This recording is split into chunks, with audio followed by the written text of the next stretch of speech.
Pape Sarr. Wow. Wow. What a performance. That moved me. Now, it was just a friendly against Arsenal, but I want to just hone in fully on Pape Sarr's performance and how his individual game looks like it's taken many steps forward in just a short time playing under Frank. Now, I think the system has helped that a lot, but looking at Pape Sarr's time at Tottenham, it's been a bit up and down. He's a very young player who I think suffered from the consistent changes in managers that Tottenham have had. In just a short 4 years into his Spurs career, he's already had Conte. He had Stellini, obviously, for a few games, but he would have been familiar with him, but he was a head coach.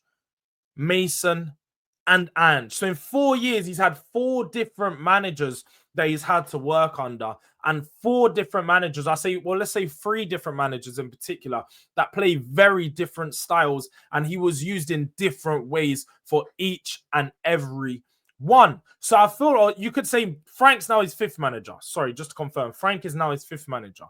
But under all these managers previously, for like one of the problems have been is because he's been used in many different ways, we don't really know what Pape Sarr's best qualities are.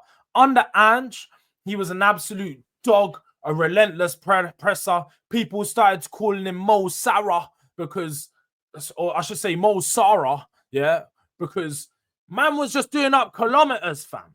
Just doing up bare kilometers. Might as well been doing up a marathon with man like Farah and them, man. He was just nothing. We started dumb down his game to be an absolute dog in the final third. And then away from that, yes, he would sweep up the ball. He's a good tackler, and just his all-round ball recovery skills are pretty good.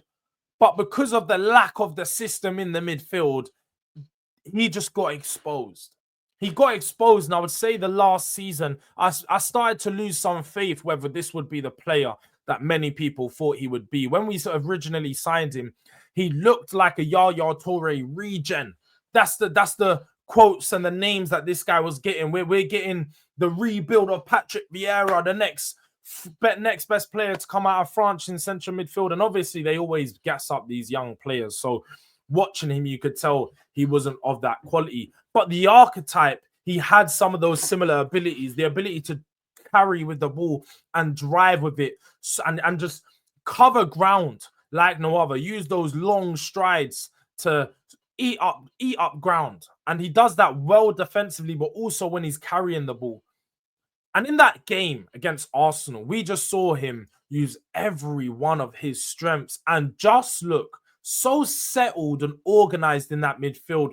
Looked like a player who could really be one starter and have a strong impact this season in that number 8 role. Obviously, he also paired it up with a goal, but when you actually look at his performance and the numbers, you can see why he was man of the match in this game.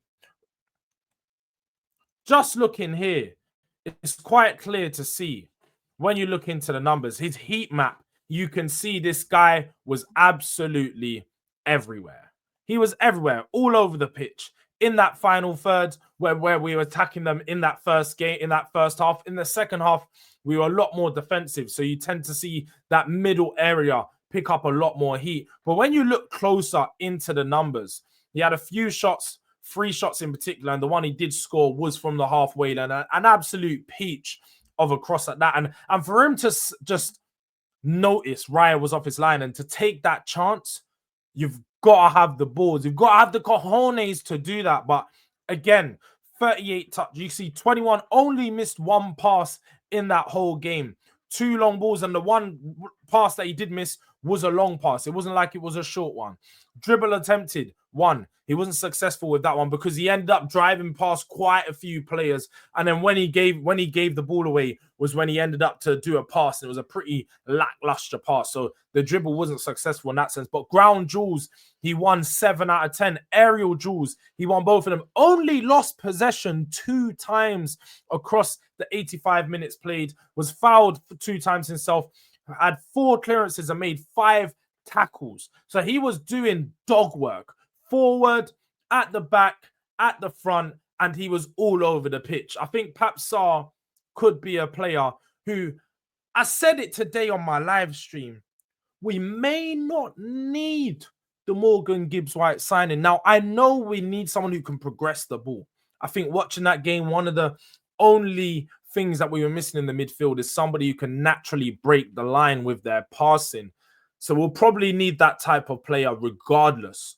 But when we're talking about somebody to pair up with our new signing in João Paulinho, Pape Sarr is going to be one of those options. And I think he's going to be key in this Thomas Frank system, needing somebody, especially when you got a game and you need somebody with the long legs to see it out, cover ground, sweep up, especially when you're playing one of the top teams and you need somebody in that defensive work. You're going to need somebody to pair Paulinho who can get up and down, somebody who's going to, when Paulinho's sitting back, who's going to be pushing forward and helping the attack fold. And he also, the one thing I really do like about Pape Sarr is he's the guy that likes to look for those opportunity for shots. He likes to arrive onto the edge of the area kind of late. So he'll be able to pick up those positions in the team and in the games to see if he can be a goal threat as well. So I'm liking what Pape Sarr done absolutely everywhere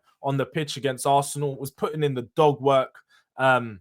Also had that tenacity that we need. I was talking so much about how Spurs last season missed that tenacity, the tenaciousness from some of our players. Only Romero, I suppose you could say Basuma, but Basuma was a bit of a bozo with it. But only Romero had that in our team.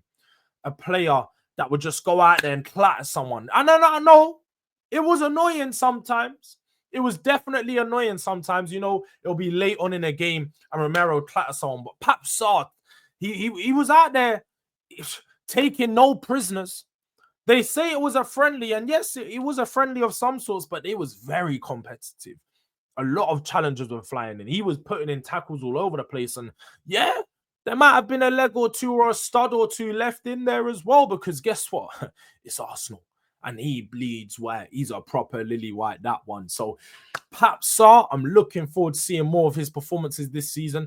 Let's see if he starts in that game against Newcastle. It is going to be interesting to see. But we have many, many midfield options. And it's good to see one of the younger players that we thought maybe on the fringes of the team playing and stepping up to the performances under their new manager. So the Timmy Thomas, Frank train, we are all aboard. The wheels are oiled and we are ready to go. Make sure you subscribe to the channel. Make sure you tap the post notification bell to stay up to date with all videos and content. Tap the like button on your way out. And until next time, see your boy Durag Diaries. We are